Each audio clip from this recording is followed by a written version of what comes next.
مدرسے کا آپ پر یہ ہے کہ آپ اپنے بچوں کو پڑھنے کے لیے مدرسے کے اندر بھیجیے،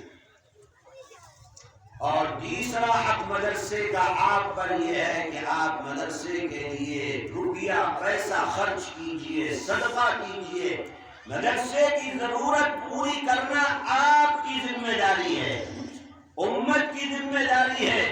اگر امت اپنے آنے والی نسلوں کے دین کی حفاظت چاہتی ہے تو اس امت کو اپنے بچوں کے مستقبل کے لیے، ان کے دین کی بقا کے لیے ان مدرسوں کو پیسہ دے کر چلانا ہوگا، اس لیے کہ گورنمنٹ آپ کے مدرسے نہیں چلائے گی، کوئی دوسرا آپ کا مدرسہ نہیں چلائے گا، آپ کا مدرسہ آپ کو چلانا ہوگا، آپ کو اپنے مدرسے کے لیے اپنا پیٹ کاٹنا ہوگا، آدھی روٹی کھانی ہوگی، لیکن ان مدرسوں کو زندہ رکھنا ہوگا۔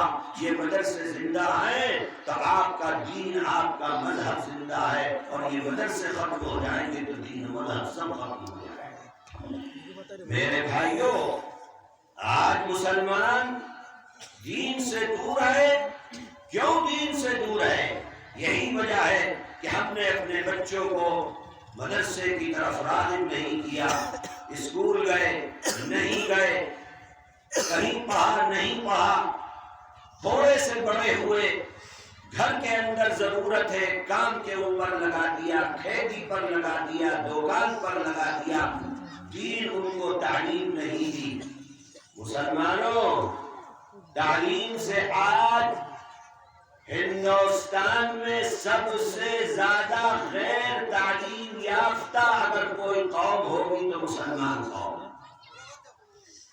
حالانکہ مسلمان جس کے نبی حضرت محمد صلی اللہ علیہ وسلم دنیا کے اندر تشریف لائے ہیں، اور اللہ کی طرف سے پہلا حکم آ رہا ہے اور اپنے نبی کو فرماتے ہیں کہ آپ پڑھیے، لیکن مسلمان اس کی طرف توجہ نہیں دیتا، نہیں پڑھاتا، اپنے بچوں کو کام کے اوپر لگاتا ہے، ٹکا اور پیسہ کمانے پر لگاتا ہے۔ ارے بابا، 10 سال کے بعد یہ پیسہ کمانے پر لگ جائیں گے، 8 سال کے بعد پیسہ کمانے پر لگ جائیں گے۔ جب تم ان کو پڑھاؤ گے، پڑھانے کے بعد جب یہ پیسہ کمائیں گے، عزت کے ساتھ کمائیں گے۔ جب تم ان کو پڑھاؤ گے، پڑھانے کے بعد یہ پیسہ کمائیں گے، حلال کمائیں گے، حرام سے بچیں گے، دین پر عمل کرتے ہوئے اپنی زندگی کو گزاریں گے۔ اے میرے بھائیوں، اپنے بچوں کو پڑھاؤ، دین پڑھاؤ۔ آج مسلمان دین سے دور سارا وقت گزر جاتا ہے، لیکن مسلمان کو اللہ کو یاد کرنے کی توفیق بھی نہیں ہوتی ہے، نماز کی توفیق بھی نہیں ہوتی ہے۔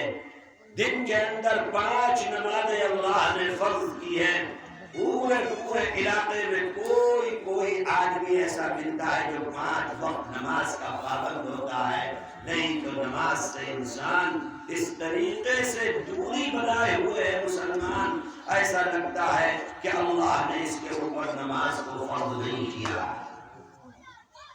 قرآن میں نے آپ کے سامنے آیت پڑھی تھی، استحوذ علیہم الشیطان فانساہم ذکر اللہ۔ شیطان نے ان کو اپنے قبضے میں لے